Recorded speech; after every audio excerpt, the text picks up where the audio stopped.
feed the audience information every 5 to 10 seconds.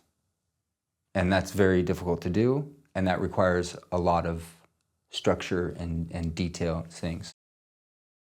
Why is screenwriting your happy place? Because I think it's the thing I'm absolutely the best at. Yeah. And when you kind of enter that zone, do you do it, you do sort of, is it like a ritual, or do you do it in piecemeal? Yeah, you could call it ritualistic. There's a pattern that definitely, you know what I mean, where something will ruminate in my mind for a while, like years or just months, and then I'll know when it's time to write it. I'll just kind of like feel when it's time, you know. I mean, the last few years I've been kind of writing something at any given, you know, even if I'm on production, you know, there's always something I'm working on or developing. And then my process, I've refined that to a very particular method that I've seen several times now. It produces a great product, and it's kind of a 3-phase process. And so when I begin that, it's very like, you know, I know this is the start of it, and here comes this journey, and by the end of this journey, I will have a finished screenplay, and I can hold it and put it in my hand and stuff, you know. So, yeah, yeah. Can I hear about that process? Sure. Yeah. It's and this was developed. I've since heard other filmmakers on all different levels describe a similar process, but for me, I keep looking at this blank wall, and I'm like jealous, because that's all I need is a wall and some form of index cards or Post-it notes. Sometimes I've done color coordinated, and just something to write on, and I'll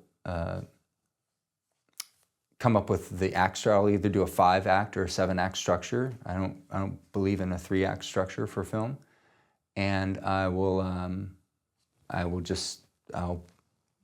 put the center of it, you know what I mean, the title, or what's the theme, and then Act 1, Act 2, Act 3, Act 4, 5, and define those. And then I know, you know, there's going to be this scene, or I know this character is going to be a part of it, but you know, usually this type of character or this type of scene doesn't happen until like 40 minutes into a movie, and so that's going to go somewhere down here in Act 2 or Act 3, and I just kind of will start putting these, you know, pieces together, and then it's just about filling the holes for that, and I end up with, you know, anywhere from like 100 to like 150 index cards that are all, and so then I take them off a wall and I number them and put those in a stack, and then the wall's clean, and okay, now here's the movie in these index cards. And then step 2 is I take those and I write treatment out in prose. I don't include any dialogue, and I just take the first Post-it note and I'll write it, you know, paragraph, sentence form, and expand on any ideas or any things that, you know, from there. That usually garners me about a 25 to 30 page treatment, and then I'll read that and edit, you know, go through one process of that, and then the next phase 3, is to put it into screenplay format. So then I take that treatment, open up Final Draft, and just start plugging in. And that's when all the dialogue comes, and that process, strangely, is usually the fastest. It takes me about a week or 2 to put it into a screenplay. And then once I have that, script's done, and it's a first draft technically, but I can start sending it out. I can get people, you know, it's the structure is always very secure, you know, and I've done this many times now. And done that process and put it to screen, and you know, through the edit, and I'm like, wow, this works. So now I'm adamant, like any project I do, or I'm developing projects with other people, and I'm like, well, look, if you want me involved, this is the process that I'm not going to read your script until you do this whole process, because any other script I've read before, that hasn't gone through that type of, I think most scripts are not good. But when forced to go through this process, I believe there's at least the bones are always very, very solid, you know what I mean? And then it becomes easier to just, all right, well, we can change these lines, or, but your structure is always very sound. Things are resonating on the character. Your theme is dialed in, you know what I mean? You're not drifting. Everything's just very focused, which films should be, films should be focused on one thing, one idea, one character, one thing. I think the greatest films that we could identify, that's exactly what they do, I'm just curious, can you use one example? What film would that be, if we were just going to use an example? Okay, let's see if I can. The cliche answer would be like Chinatown, which is considered like one of the best Excellent. screenplays ever written, Yeah. and a book that I read that I used a lot to develop the system was Story by Robert McKee. Great. And so he cites that. I think it's in that book, that he uses Chinatown as an example for a lot. But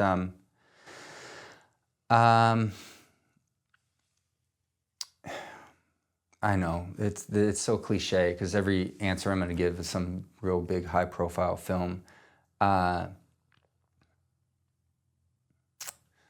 I don't know. I just keep thinking of the film I just most recently made. I think the best thing about it is the structure and the narrative is just the opening image matches the closing image. I mean, it's just the film is just very like solid in its structure and its storytelling. And it's all this one character, and everything is just revolving around them.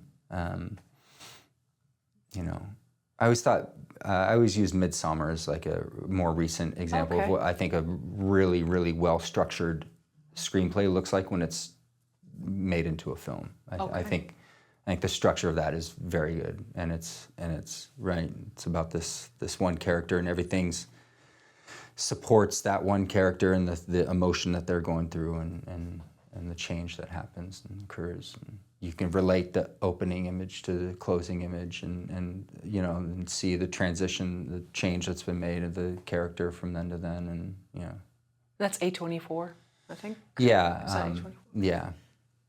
Does this method that you use, where you put the Post-its on the wall or the cards, are you a very visual person? Is that why that helps you? Yeah. Okay. I like to, somebody can explain how to do something to me, or they can just show me once, and that's pretty much, I got it locked in, Yeah, because you went to art school, so it seems like you gravitate toward those I just visuals. think that's just, I've just always kind of been that way, yeah. I never knew it. Maybe it's probably why I did so poorly in school, like homework and stuff, just like, I don't know, just never really like engaged in it, Sure. Yeah. As we talked about, you like to use Post-it notes to begin the outline of your screenplay and sort of map it out. How do you decide what goes on a Post-it note? Intuition. Okay. Yeah.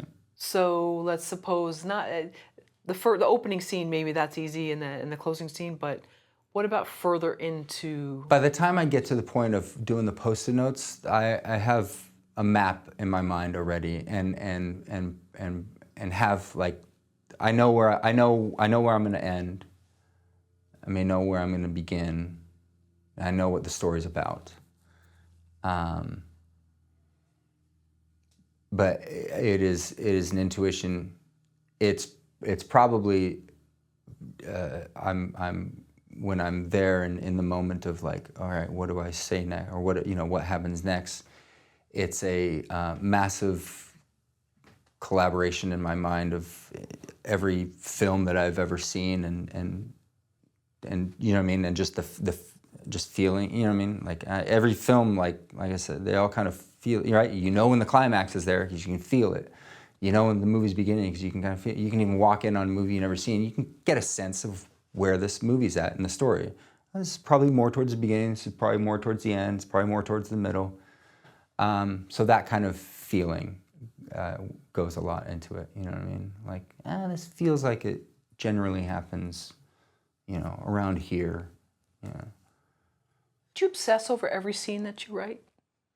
Obsess is a strong word, but I believe it's important to give the audience, feed the audience information every 5 to 10 seconds.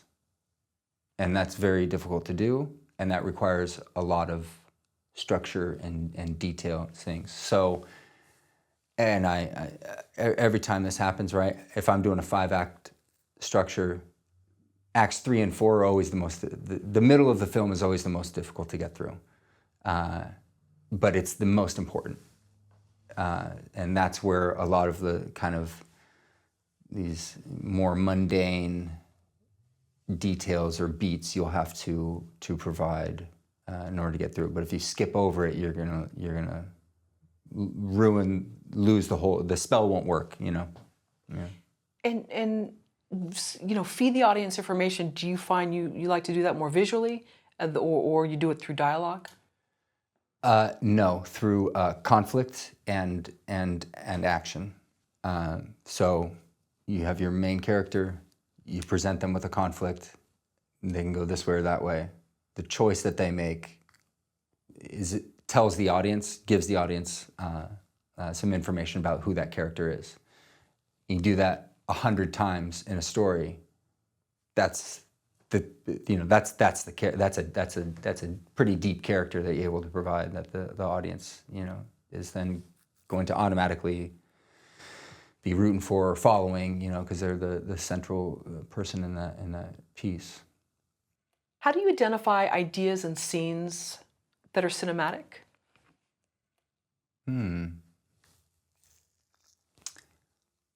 Okay. I'll give you a little story. Yeah, that sounds great. So my dad was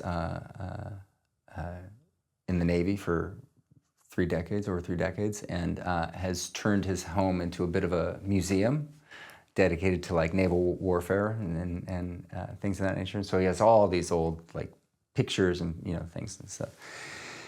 And there's this one image, it's like a picture, it's like a watercolor of this plane flying, is in World War II, and flying, you know, like, I don't know, 20, 30 feet above the water, and it has this giant metal ring attached to the bottom of it, and what it's doing is detecting mines in the water, and so it's flying so close to him, and it'll fly over, and then this huge explosion. And I was like, wow, imagine, I want to shoot that, you know what I mean? I want you coordinate that and have that. That would be a spectacle, something to see on scene.